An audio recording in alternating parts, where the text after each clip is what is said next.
we had talked about starting a practice together, and we started planning for it while I was still in dental school and she was finishing her residency.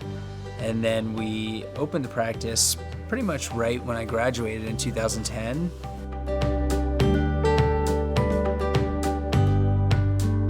My father-in-law is a family practice physician and had a medical plaza.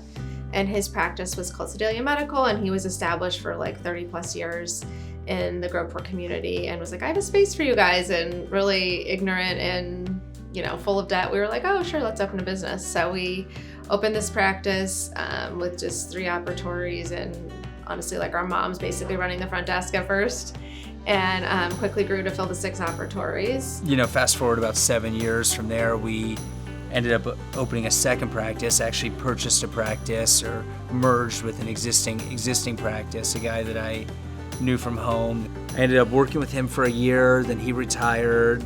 That sort of became my home base after that. Everyone in the community knows him. We always joke he's like the mayor there because he grew up there and he works there, and we actually now live there too.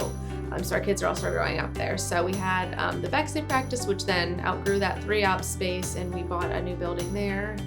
And that became 8 operatories. And I started working for him in 2020, and I had a pediatric background, so I was doing a lot of family dentistry in that office. But then the opportunity came around to open this office, and he approached me and he was like, hey, what do you think? And I was like, well, actually it's something that I've always wanted to do, some kind of community-based dentistry.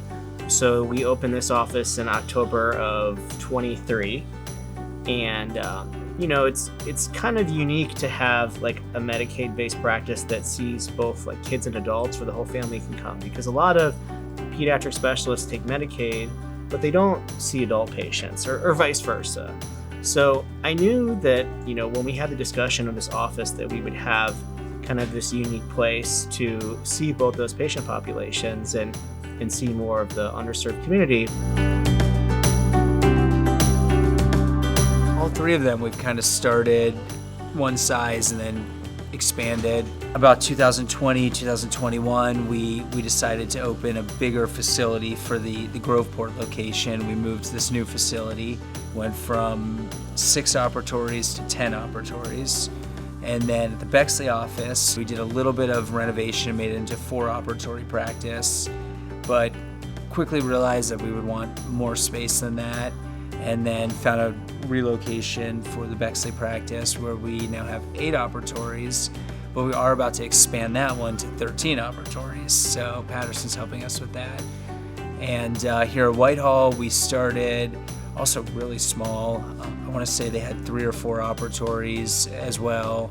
We had 3 or 4 operatories to start here, and then we sort of carved out space within the existing floor plan to get, I believe, a 5th and then a 6th operatory, and ultimately decided we could use a lot more space, and so we took over the adjacent space, and now we have 12 operatories.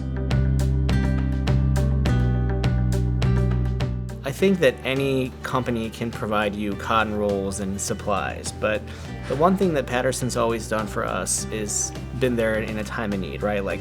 Our scanner goes down, our mill goes down, the show must go on. And so in those scenarios, Patterson's always been there to send techs out and help us. And, they've now helped us do 3 offices now of getting those ready. And so at this point, the relationship is so deep, I couldn't really fathom doing it with anyone else. It's made our life a lot easier to have them and to know that we have our people, our company that we trust, and we don't have to, when I need new equipment, I no longer feel the need to, reach out to a couple people and compare. I just, we have a good trusting relationship where I think it's just a mutually beneficial relationship at this point.